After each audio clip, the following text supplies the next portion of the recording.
Hello everyone, स्वागत है आप सबका आज के करंट अफेयर एनालिसिस लेक्चर में। इस चैनल पर Indian express and other sources से ली गई न्यूज़ एंड करंट अफेयर को हॉलिस्टिकली एनालाइज किया जाता है, बिल्कुल फोकस्ड होकर आपके प्रीलिम्स, मेंस एंड इंटरव्यू को ध्यान में रखते हुए। ये आपके UPSC and other state PCS exams के लिए बहुत इंपॉर्टेंट एनालिसिस यहाँ पे होता है। डेली की तरह आज का लेक्चर भी स्टार्ट करते हैं मोटिवेशनल कोट से। यहाँ पे स्वामी विवेकानंद जी कहते हैं कि आप जिस रास्ते पे चलते हैं ना, उस पे बहुत सारी सैकड़ों डिफ़िकल्टीज आएंगी, ठीक है, आपकी सक्सेस होने से पहले। अगर आपने उसे सह लिया, यानी कि उससे आपने जूझने का रास्ता निकाल दिया ना, तो आप लाइट देखेंगे सूनर और लेटर। यानी कि देर भले ही हो सकती है पर अंधेर नहीं हो सकती, राइट। मैं महिमा मिश्रा प्रेजेंट करती हूँ आज का इंडियन एक्सप्रेस एनालिसिस। इंडेक्स देखते हैं क्या पढ़ना है और क्यों पढ़ना है। प्रीलिम्स रिलेटेड हम पढ़ेंगे आर्टिकल 226 गगनयान मिशन के कुछ इंपॉर्टेंट फैक्चुअल इन्फॉर्मेशन हम पढ़ेंगे। होमोसेक्सुअलिटी से आज कुछ सुप्रीम कोर्ट का आज एक जजमेंट आने वाला है, वो हम पढ़ेंगे। पीरियडिक लेबर फोर्स सर्वे, इसका जो डाटा है ये आप काफ़ी सारे पेपर्स में यूज़ कर सकते हैं जीएस पेपर 3 के साथ साथ। सोरोगेसी इंपॉर्टेंट हो जाता है जीएस पेपर 3 के लिए, राइट। फर्स्ट न्यूज़ देखते हैं। SC verdict on petition seeking legal sanctity. जो होमोसेक्सुअल्स होते हैं, सेम सेक्स मैरिजेस जो करना चाहते हैं, उनके लिए आज एक जजमेंट आने वाला है, ठीक है। The Supreme Court will pronounce on Tuesday its decision on petition seeking legal recognition to same-sex marriages. पहले क्या था, decriminalization of homosexuality हो गया था, राइट। अब क्या है, अब मैरिजेस को भी यहाँ पे लीगलाइज किया जाएगा। ये होगा कि नहीं ये आज डिसीजन में वैसे पता चल जाएगा, पर जिस प्रकार से सोसाइटी चेंज हो रही है अब इसे लीगलाइज करना भी ज़रूरी हो गया है। Marriage is a socio-legal institution which can be created, recognized and conferred with legal sanctity and regulated only by making incidental provisions like divorce, alimony, etc. ठीक है। यहाँ पे क्या था कि सुप्रीम कोर्ट ने पहले सेंटर को बोला कि आप इससे रिलेटेड कोई लेजिस्लेशन बनाइए, ठीक है। अब सेंटर ने वापस से यहाँ पे सुप्रीम कोर्ट को बोला कि आप कोई जजमेंट लेके आइए, क्योंकि लेजिस्लेशन बनाना थोड़ा मुश्किल हो सकता है, काफ़ी कॉम्प्लेक्स है ये, क्योंकि एक मैरिज इंस्टीट्यूशन ना इंडिया में बहुत ही प्योर एंड स्क्रूटिनी इसकी काफ़ी होती है, राइट। ये काफ़ियों के सेंटिमेंट्स को हर्ट भी कर सकता है या अफेक्ट भी कर सकता है, ठीक है। तो सुप्रीम कोर्ट को बोला कि आपको ये जजमेंट लेके आइए। अब सुप्रीम कोर्ट लेके आएंगे आज एक जजमेंट इससे रिलेटेड। वंस सेक्शन 377 यानी कि डीक्रिमिनलाइजेशन ऑफ होमोसेक्सुअलिटी का जब जजमेंट आया था कि जो होमोसेक्सुअलिटी होती है उसे क्रिमिनलाइज कर दिया जाएगा, ठीक है। तो सेक्शन 377 को भी डीक्रिमिनलाइज यहाँ पे कर दिया गया। यहाँ पे एक stable emotional relationship, same sex marriage की बात यहाँ पे अब कही जा रही है, ठीक है। अब हमारी सोसाइटी जैसे जैसे चेंज हो रही है ना, अब ये मैरिजेस एक्सेप्ट होनी शुरू हो गई है हमारी सोसाइटी में। जैसे लिव इन रिलेशनशिप एक्सेप्ट हो गया है, राइट। अभी काफ़ी एरियाज़ हैं ऐसे जहाँ पे एक्सेप्ट किया जा रहा है। वैसे ही आर्टिकल 246 यहाँ पे देखते हैं, कॉन्स्टिट्यूशन का बहुत इंपॉर्टेंट है आपके प्रीलिम्स पॉइंट ऑफ व्यू से। Parliament has exclusive power to make laws with respect to any of the matters enumerated in the list 1 in the 7th schedule, ठीक है। पार्लियामेंट के पास ही एक्सक्लूसिव पावर है कि जो लिस्ट 1 है, यूनियन लिस्ट है 7th schedule की, उससे रिलेटेड लॉ बनाए। ये न्यूज़ में मेंशन था तो मैंने ये कवर करवा दिया। What are the arguments against the same sex marriage, यानी कि जो इसे अपोज करते हैं वो क्या आर्ग्यूमेंट्स प्रेजेंट करते हैं। रिलीजियस डेफिनेशन ऑफ मैरिज, क्योंकि हमारी सोसाइटी में ना जो मैरिज एक इंस्टीट्यूशन जो है वो रिलीजन से काफ़ी ज़्यादा लिंक है, राइट। जैसे हमारे हिंदुज़्म में क्या है कि मैरिज को एक बिल्कुल प्योर एंड एक स्क्रूटिनी वाला एक ऑब्लिगेशन, राइट्स एंड ड्यूटीज़ का एक ऑब्लिगेशन माना जाता है, राइट। कि जो पहले तो सीरियल मोनोगैमी नहीं होती थी, पहले जन्म जन्म का रिश्ता होता था, ठीक है। अब क्या होता है, अगर पार्टनर नहीं है या डाइवोर्स हो गया है तो क्या होती है, अब सीरियल मोनोगैमी हो जाती है, अब दूसरी शादियाँ हो जाती हैं। तो ये कहीं ना ये रिलीजन से भी लिंक करता है। वहीं इस्लाम में देखा जाए तो शादी एक कॉन्ट्रैक्ट, एक प्योर कॉन्ट्रैक्ट की तरह है, राइट। तो रिलीजियस डेफिनेशन जो है वो लिंक करती है मैरिज से। वहीं यहाँ पे ओपोज किया जाता है कि कैसे आप सेम सेक्स मैरिज को आप उसे आप स्क्रूटिनी देंगे। Marriage has traditionally been between a man and woman in the many religions. The Special Marriage Act 1954 was created to overcome the limitations of religious personal laws, not to create a new institution of marriage. यानी कि ये कह रहे हैं कि अगर आप same sex marriage से अगर आप कोई लॉ लेके आ जाएंगे ना, उससे मैरिज का एक इंस्टीट्यूशन ही बदल जाएगा। और जो स्पेशल मैरिज एक्ट लाया गया था 1954, वो इसलिए लाया गया था कि जो रिलीजियस पर्सनल लॉज में जो बाध्यताएं हैं, यानी कि जो लिमिटेशंस हैं, उसे उसकी बाउंड्रीज़ को आगे बढ़ाना, ठीक है, बियॉन्ड उसके जाना। जैसे कि मतलब जैसे कि इंटरफेथ रिलीजन्स जो मैरिजेस होती हैं वो भी स्पेशल मैरिज एक्ट के अंदर आती हैं, ठीक है। The state can claim legitimate interest to regulate when to marry, how many times to marry, whom to marry, how to separate, and law on bestiality और इंसेस्ट। इंसेस्ट आपको पता होगा, जो ब्लड रिलेशंस होते हैं उनके बीच में कोई sexual relation, right. And bestiality होती है एक पर्सन का sexual relation with in animal, right. अब सरकार को इससे रिलेटेड कानून तो लेके ही आना पड़ेगा, क्योंकि सोसाइटी को स्टेबल रखना है, राइट। भले ही माना सोसाइटी चेंज हो रही है, बट एक स्टेबिलिटी तो होनी चाहिए। ऐसे नहीं है कि इंस्टीट्यूशन, एक मैरिज का इंस्टीट्यूशन कल बना और आज खराब, राइट। फिर ये स्टेट का ये राइट होता है कि वो इंटरवेन करे इन मुद्दों पे, ठीक है। यहाँ पे देखेंगे राइट टू प्राइवेसी, कि भले ही राइट टू प्राइवेसी है, सेक्सुअल ओरिएंटेशन आर्टिकल 21 के अंदर रखा गया है कि जो सेक्सुअल ओरिएंटेशन है ना, किस जेंडर के प्रति झुकाव मतलब झुकाव है, वो रखा गया है राइट टू प्राइवेसी, वो उसका फंडामेंटल राइट है आर्टिकल 21 के अंडर। बट जो मैरिज है ना, वो एक पब्लिक एलिमेंट है, वो एक पब्लिक इंस्टीट्यूशन है, ठीक है। मैरिज से आपके रिलेशनशिप को क्या एक स्क्रूटिनी मिल जाती है, एक होता है ना, एक लीगलाइजेशन हो जाता है उसका, ठीक है। इसमें कह रहे हैं कि भले ही आपको प्राइवेसी है, बट मैरिज ना एक पब्लिक एस्पेक्ट है।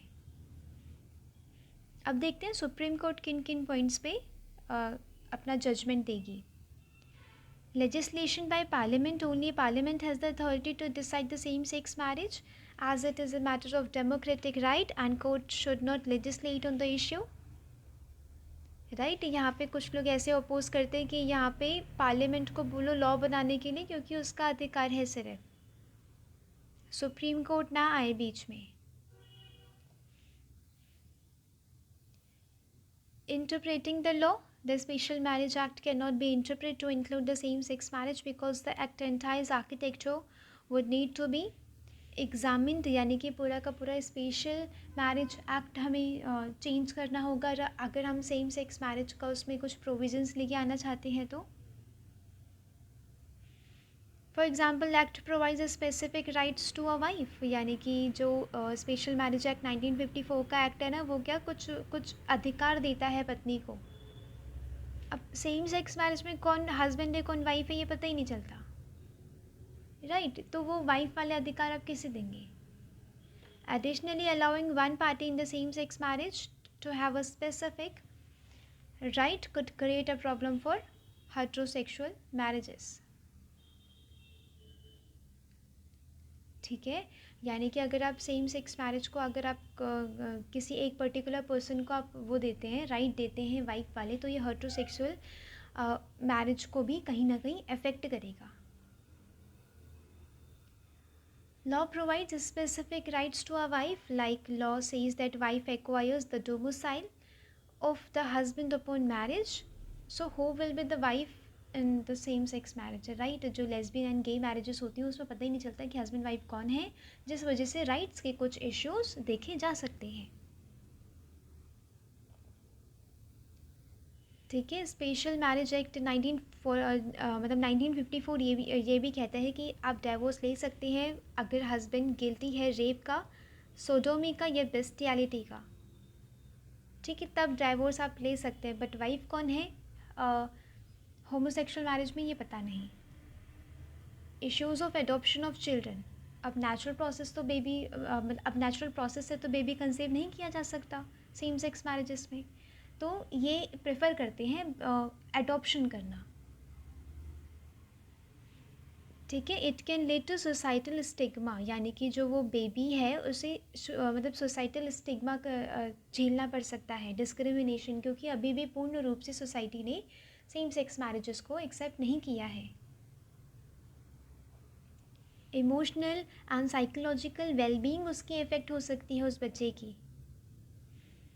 ठीक है, क्योंकि LGBTQIA+ कम्युनिटी अभी भी यूनिवर्सल इनके जो रिलेशनशिप्स है अभी भी यूनिवर्सल को मतलब यूनिवर्सल एक्सेप्टेंस नहीं मिली है. जेंडर टर्म्स की दिक्कत है. ठीक है. मदर फादर कौन होगा नहीं पता, हस्बैंड या वाइफ कौन होगा नहीं पता, ये प्रॉब्लमैटिक इश्यू है सेम सेक्स मैरिजेस में. सुप्रीम कोर्ट ने वही बोला था न्यूज़ में कि अब जो टर्म्स है ना वो काफ़ी अब जेंडर न्यूट्रल होती जा रही हैं, राइट. अब जैसे कि हम हस्बैंड वाइफ के बजाय अब स्पाउस कहते हैं. ठीक है. अब मेल और फीमेल के बजाय अब हम पर्सन कहते हैं. तो ये वाले चेंजेस ना धीरे धीरे ही आते हैं सोसाइटी में, कोई रेडिकल चेंज लाके फ़ायदा नहीं होगा. ठीक है. रेडिकल चेंज ना सोसाइटी के अदर इंस्टीट्यूशंस को भी अफेक्ट करते हैं. ये आपकी सोशियोलॉजी के लिए भी बहुत इम्पॉर्टेंट टॉपिक हो जाता है अगर आपके पास सोशियोलॉजी ऑप्शनल है.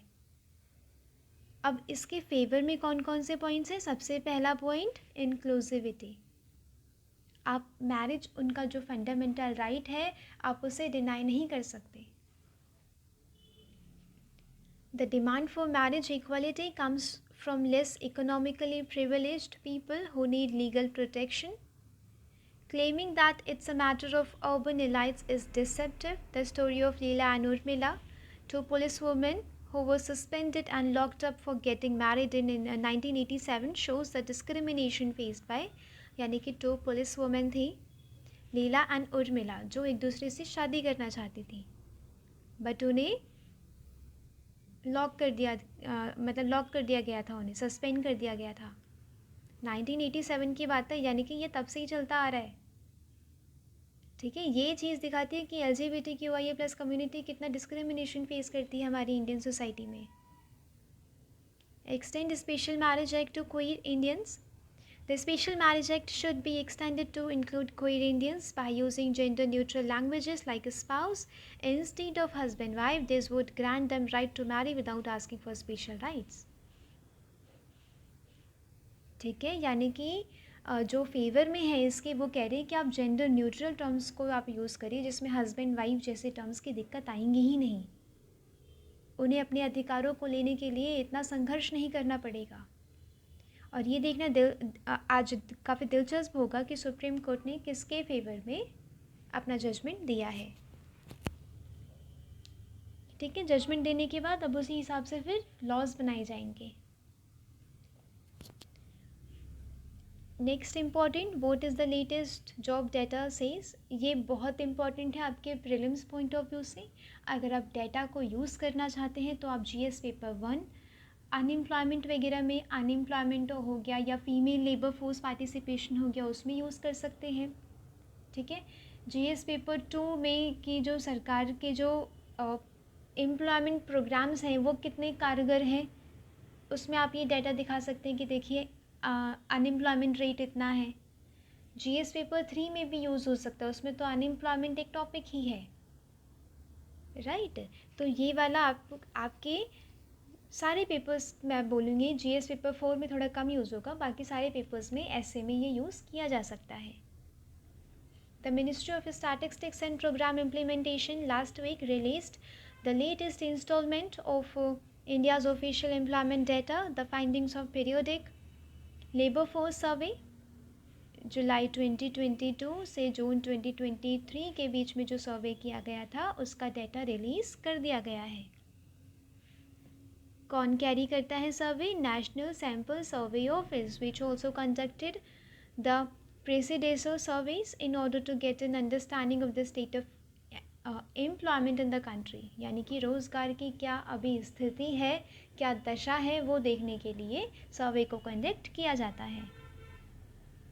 Periodic labor force survey provides data on various metrics so that policy makers, यानी कि जो डाटा यहाँ से मिलता है उससे पॉलिसी मेकर्स एक आइडिया लेते हैं कि हमारी सोसाइटी में कौन से ऐसे यूथ हैं जिन्हें एम्प्लॉयमेंट की ज़रूरत है, कौन से ऐसे हैं जो डिमांड कर रहे हैं वर्क, जेंडर डिफरेंसेस कितने हैं, फीमेल लेबर फोर्स पार्टिसिपेशन अच्छे से है कि नहीं है, ठीक है, ये डाटा इसमें हेल्प करता है।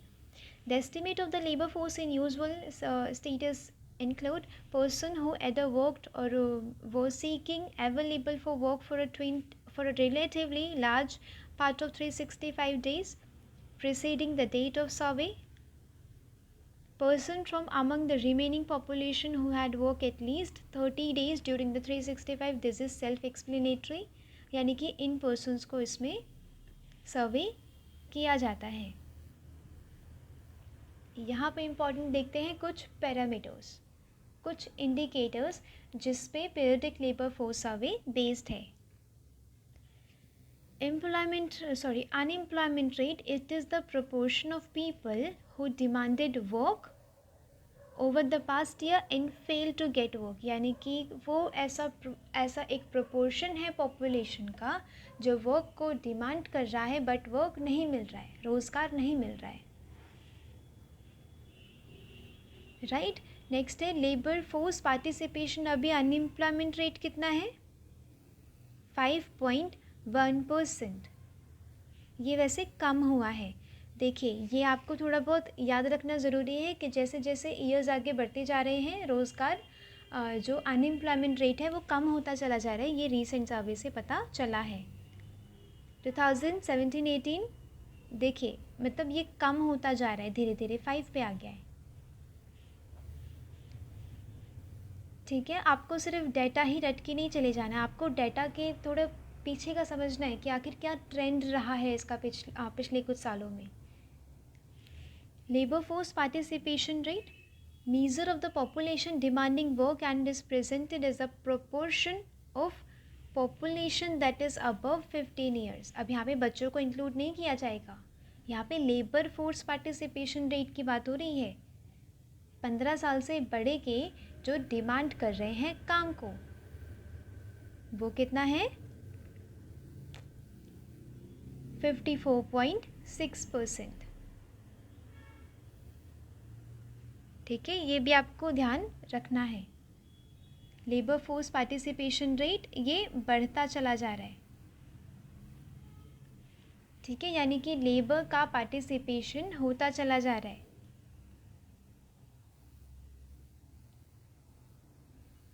Work population rate, it is the percentage of employed persons in the population, यानी कि टोटल पॉपुलेशन में कितने परसेंट ऑफ पीपल एम्प्लॉयड हैं, राइट, ये होता है वर्क पॉपुलेशन रेट। फीमेल का आपको पता ही होगा, टोटल पॉपुलेशन में से कितनी फीमेल वर्क में है या टोटल फीमेल पॉपुलेशन में से कितनी फीमेल वर्क में है, ठीक है, ऐसे इसमें कुछ कैटेगराइज किया गया है। सेल्फ एम्प्लॉयमेंट बढ़ी है, ठीक है, self employment has Ryzen and jobs in other two categories have fallen in the proportion, so it is also noteworthy that self employment among women is the key driver for overall trend, यानी कि women में self employment का एक बढ़ता हुआ चलन देखा गया है। ठीक है. At the first glance, periodic labor force survey 2022 to 23 shows a positive trend. The unemployment rate continues to fall. Labour force participation rate, worker population ratio ये बढ़ता चला जा रहा है. अच्छी बात है. It is heartening that more women are joining the work force. ठीक है, अब ज़्यादा से ज़्यादा वुमेन अब पार्टिसिपेट कर रही हैं वर्क फोर्स में.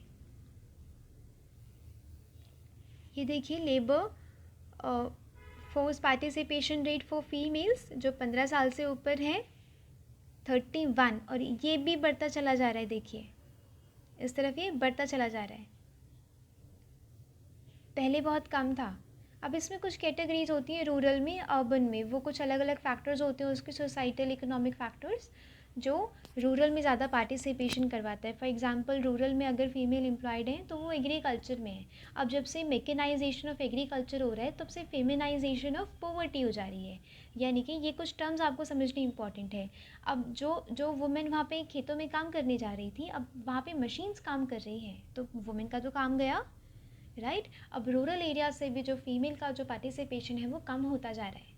ऐसा मतलब ऐसा आपको दिखाना है, जहाँ पे ज़रूरत पड़ेगी दिखाना है कि एग्रीकल्चर में जो मेकेनाइजेशन हो रहा है उस वजह से वुमेन का पार्टिसिपेशन रूरल एरियाज़ में भी उतना नहीं है. Why is the marital status is a criteria for women to avail surrogacy under law? यानी कि यहाँ पे एक अनमैरिड वुमेन है, ठीक है, जो अपनी जमीत से प्रोड्यूस नहीं कर सकती बेबी, जो दूसरी फीमेल के जमीत से प्रोड्यूस करना चाहती है. ठीक है. अब यहाँ पे इम्पॉर्टेंट हो जाता है कि जो सरोगेसी है ना, वहाँ पे मैरिड कपल को राइट दिया गया है कि आप सरोगेसी के थ्रू आप बेबी कंसीव कर सकते हैं, राइट. अब यहाँ पे unmarried women, unmarried single women क्यों नहीं? ठीक है. अब यहाँ पे सुप्रीम कोर्ट के पास बहुत सारा काम है, तो हाई कोर्ट ने सेंटर से पूछा है कि आपने एक मैरिटल स्टेटस क्यों रख दिया है सरोगेसी के लिए. ठीक है. यहाँ पे क्या हुआ, एक सिंगल मैरिड वुमेन है जो बेबी लाना चाहती है, बट अब वो उसके जमीत अलाउ नहीं करते due to some medical conditions. अब वो दूसरी फीमेल के जमीत से और अपने भाई के वो जमीत से बेबी को प्रोड्यूस करना चाहती है सरोगेसी के प्रोसेस के थ्रू. यहाँ पे इम्पॉर्टेंट हो जाता है सरोगेसी को पढ़ना, सरोगेसी को समझना. Surrogacy is an arrangement then in which a women, the surrogate agrees to carry and give birth to a child on behalf of another person or another couple, right.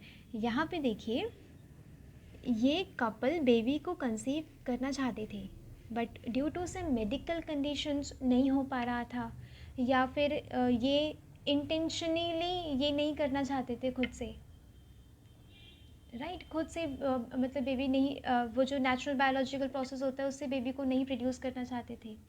तो यहाँ पे क्या है, एक वुमेन इन्होंने higher करी, ठीक है. इसके भी काफ़ी सारे क्राइटेरियाज़ हैं कि आसपास के मतलब क्लोज रिलेटिव होनी चाहिए वो वुमेन, उसका एक अपना सा बच्चा होना चाहिए जो थोड़ा सा बड़ा होना चाहिए, ठीक है. मतलब ऐसे करके कुछ क्राइटेरियाज़ इसमें दिए गए हैं. तो इन्होंने क्या किया, एक वुमेन को हायर किया ताकि इन विट्रो फर्टिलाइजेशन होके इनके यूटेरस में वो बेबी डाला जा सके, ठीक है. A surrogate sometime it is also called the gestational carrier is a women who conceives, carries and gives birth to a child for another person or intended couple. इसमें क्या होता है, एल्ट्रुइस्टिक मतलब कोई मॉनिटरी कॉम्पनसेशन इसमें involve नहीं करता. इसमें बस मेडिकल एक्सपेंसेस लगते हैं, और जो मदर को और जो बेबी वो जिसने रखा है अपने यूटेरस में उसके लिए कुछ खान पान की सुविधाएं लगती हैं, ठीक है. एक होती है कमर्शियल सोरोगेसी मतलब यही काम हो रहा है. इट इंक्लूड्स सोरोगेसी और it's related procedures undertaking for monetary benefit. यहाँ पे मॉनिटरी बेनिफिट होता है, जो मेडिकल एक्सपेंसेस इंश्योरेंस कवरेज से उस वुमेन को इस काम के लिए पैसा दिया जाता है.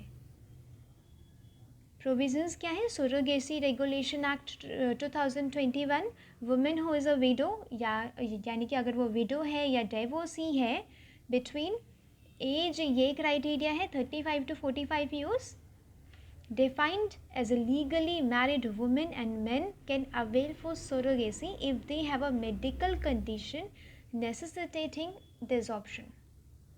यानी कि उनकी जो मेडिकल कंडीशन है मेल एंड फीमेल की, हस्बैंड एंड वाइफ की, वो ये अलाउ नहीं करती कि वो बेबी कंसीव कर पाए,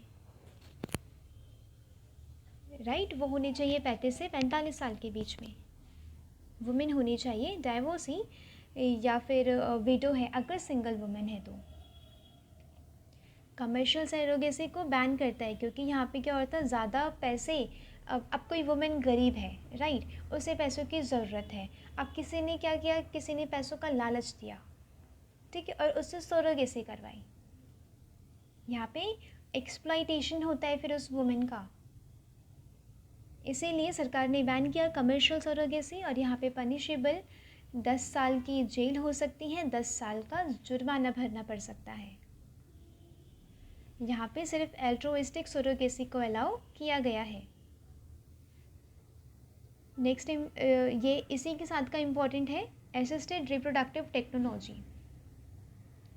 इसमें क्या होता है, फर्टिलिटी ट्रीटमेंट होते हैं that handles both women's egg and a man's sperm, यानी कि वो नेचुरल बायोलॉजिकल प्रोसेस के थ्रू नहीं, but man and female gametes को क्या लेबोरेटरी में मीट करवाया जाता है। It works by removing eggs from a woman's body and mixing them with the sperm to make embryos. फिर एम्ब्रियो को पुट कर दिया जाता है उसी वुमेन की बॉडी में अगर सोरोगेसी के प्रोसेस के थ्रू नहीं लाना चाहते हैं, और अगर इनका यूटेरस इतना कारगर है या उसमें कोई ऐसी मेडिकल कंडीशन नहीं है तो बेबी को फिर यहाँ पे ट्रांसप्लांट कर दिया जाता है। इसे कहते हैं in vitro fertilisation. ART procedure sometimes use donor eggs, donor sperm and previously frozen embryos. It may also involve surrogate carrier. ये सारी assistive reproductive technologies में इंक्लूड होता है, ठीक है। वहाँ पे जो मैंने अभी न्यूज़ बताई है, वो फीमेल खुद के जमीट से, खुद के एग से वो प्रोड्यूस नहीं कर सकती, राइट, उसे मेडिकली कंडीशन अलाउ नहीं करती, तो वो क्या भी फीमेल दूसरी फीमेल जमीट को सीख कर रही है, ढूंढ रही है, डोनर को ढूंढ रही है वो। A system for the implementation of law on surrogacy by setting up of National Assisted Reproductive Technology and Surrogacy Board यहाँ पे बनाया गया है ताकि इससे रिलेटेड जो भी रूल्स, गाइडलाइंस या रेगुलेशंस हैं उनसे डील किया जा सके, ठीक है। शॉर्टकमिंग्स क्या है? Exclusion of unmarried and heterosexual couple.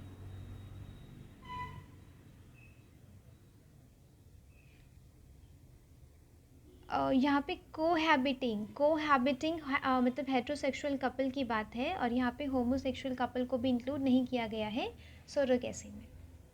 ये एक्ट एक्सक्लूड करता है या हटा देता है अनमैरिड मेन को, डाइवोर्स्ड मेन को, विडोड मेन को, अनमैरिड येट कोहैबिटिंग हेट्रोसेक्सुअल कपल, यानी कि अगर कोहैबिटिंग, अगर लिव इन रिलेशनशिप में कोई कपल है, वो बेबी अगर सरोगेसी के थ्रू लाना चाहते हैं वो तो अभी नहीं ला सकते।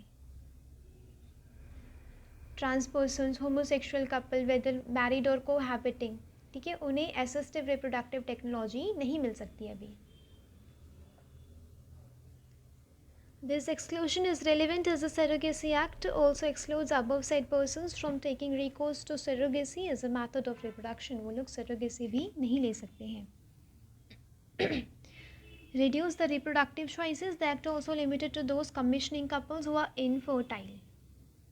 ये एक्ट उन पे लागू होता है जो इनफर्टाइल है, जो बेबी कंसीव नहीं कर सकते अपने कुछ मेडिकल कंडीशंस के द्वारा की वजह से। Those who have been unable to conceive after 1 year of unprotected coitus, thus it is limited in its application and significantly reduces the reproductive choices of those excluded. यानी कि जो पर्सन एक्सक्लूड हुए हैं, क्या उनका रिप्रोडक्टिव राइट नहीं है baby को कंसीव करने का? क्या होमोसेक्सुअल जो नेचुरल प्रोसेस के थ्रू बेबी कंसीव नहीं कर सकते, क्या उनका राइट नहीं है कि वो सोरोगेसी से या असिस्टिव रिप्रोडक्टिव टेक्नोलॉजी के थ्रू बेबी लें? Unregulated price, the price of the service is not regulated. This can certainly redeemed with simple directives. ठीक है, नेक्स्ट इंपॉर्टेंट यहाँ पे देखते हैं गगनयान मिशन। ठीक है, गगनयान मिशन का फर्स्ट व्हीकल लॉन्च होने वाला है अक्टूबर 21 को। 17 किलोमीटर एक मिड फ्लाइट क्रू जाएगा 7 AM से 9 AM तक according to Indian Space Research Organisation. यहाँ पे पढ़ना इम्पॉर्टेंट है कि गगनयान है क्या। यहाँ पे एक वुमेन भी जाएगी। ठीक है, यह है व्योममित्र। व्योममित्र एक लेडी रोबोट है, वो भी जाएगी। The Gaganyaan system module called the orbital module will have 3 Indian astronauts including a women. ठीक है, और रोबोट, यहाँ पे रोबोट को भेजा जाएगा पहले कि वो सही से बिल्कुल ह्यूमन जैसा वो रोबोट है, सही से रह पा रहा है वहाँ पे कि नहीं। लो अर्थ ऑर्बिट में भेजा जाएगा। ये अभी की बात नहीं हो रही है, ये जब पूरा मिशन भेजा जाएगा ना स्पेस में, अभी तो फर्स्ट फ्लाइट जा रही है, तब वो भेजा जाएगा 300 से 400 किलोमीटर जो लो अर्थ ऑर्बिट है 5 to 7 डेज़ के लिए। सिग्निफिकेंस क्या है? सिग्निफिकेंस यहाँ पे एक बहुत बड़ा चेंज आ रहा है कि हम अपनी तरफ से ह्यूमंस को भेज रहे हैं स्पेस में। अभी जो इंटरनेशनल स्पेस स्टेशन है ना, वहाँ पे हमारी कंट्री नहीं है। गगनयान मिशन का जाना ये इसरो की जो रेपुटेशन है उसे बहुत हाई लेवल पे ले जाएगा कि हम वहाँ से मैन को भी, इंसानों को भी वापस ले जा के ला सकते हैं। It will help in enhancement of science and technology levels in the country and will inspire youth. Gaganyaan will involve numerous agencies, laboratories, discipline, industries and departments. यहाँ पे कुछ फ्रांस के एस्ट्रोनॉट वगैरह ने हमें हमारे इंडियन एस्ट्रोनॉट को training दी है। It will help in improvement of industrial growth. अब इंडस्ट्रियल पार्टिसिपेशन भी होगा, प्राइवेट सेक्टर भी पार्टिसिपेट करेगा कि यहाँ पे हम भी कुछ वहाँ पे कुछ मतलब कॉमर्शियल एवेन्यूज़ देखें। Government has announced a new organisation in space. ठीक है, ये प्राइवेट सेक्टर पार्टिसिपेशन को बढ़ाने के लिए इन स्पेस का अनाउंसमेंट किया गया है। It will help in development of technology for social benefits, improving international collaboration on international space station put up by multiple countries may not be enough. Regional ecosystem will be needed and Gaganyaan will focus on the regional needs. जो international space station है ना, वो उतना कारगर नहीं है पूरे के पूरे वर्ल्ड के लिए। हमें कुछ रीजनल सॉल्यूशन लेके आने पड़ेंगे और उस रीजनल सॉल्यूशन के लिए गगनयान बेस्ट है अभी तो, जो food, water and energy security पे ध्यान देगा। आज के लिए न्यूज़पेपर में था बस इतना ही। लेक्चर से रिलेटेड वैल्यू एडिशन की PDF टेलीग्राम पर मिल जाएगी। ये आपको आज ही नोट कर लेना है ताकि आपके पास खुद के बनाए हुए नोट्स हों जो आप एग्ज़ाम के 2 दिन पहले भी रिवाइज़ कर सकें। PDFs कलेक्ट करते नहीं रह जाना है आपको टेलीग्राम चैनल की लिंक डिस्क्रिप्शन बॉक्स में मिल जाएगी, ज्वाइन कर लीजिएगा। मिलते हैं कल। Thanks for watching. Thank you so much.